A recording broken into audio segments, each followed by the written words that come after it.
Number one of the greatest prophetic passages in the Bible is Genesis 3. In Genesis 3, Christ will be supernaturally born as a human and crush Satan's head while Satan's getting him crucified. And that's the beginning of prophecy. All of prophecy is about Christ's coming. First, coming as a man, as God the Son in human flesh, the incarnation. The second great thing is he's coming as King of Kings and Lord of Lords. And so that's where we start, but we're not covering that this week. Genesis 12, through Abraham, all nations on earth would be blessed. How on earth is that possible? Well, as it says there, through Christ coming through the seed of Abraham, the Word of God, the apostles, and the church was born, all as a byproduct of the Jewish people. And then Israel disobeyed as a nation. But individuals, as we know, the apostles, the early church, they were obedient and they took the gospel to the ends of the world. But the Jews have been dispersed to wander the world.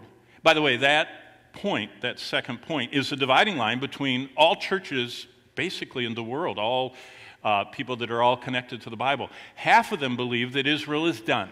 There's no future for Israel. They crucified Christ. In fact, that's what Martin Luther called in his tract to the German nobility. He called them Christ killers, the Jewish people. And so half of Christendom believes Israel is defunct, gone, removed.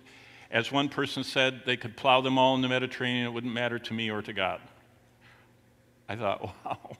Maybe to you, but it would matter to God, and he wouldn't let that happen. The other half of Christendom believes that God is going to bring Israel back, and they are going to become the greatest evangelists of all time in the tribulation. So we get to where we're going to be today in just a moment. Ezekiel 36 to 39 says, God himself, in the book of Ezekiel, 60 times repeats the same phrase. Now, you'll hear me repeat stories and phrases and things like that. When God says the same thing 60 times in one book, he really means it. And what he says in Ezekiel is, what he's going to do in the future is so that the world will know that he is God. Then they will know. It's all different, kind of different perspectives on, then you will know that I'm the Lord. And central to that is, God promised that the whole world is going to see a regathered and reborn nation of Israel. When did Israel lose their sovereignty? When Nebuchadnezzar marched in and the southern kingdom was erased and the king was taken in captivity and blinded and everything else you've all read in Sunday school. And Israel never again was a sovereign national state.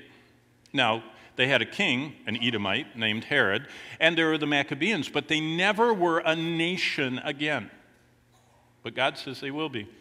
And they're going to be so visible, the whole world is going to hate them. And we're going to cover that for a few minutes this morning.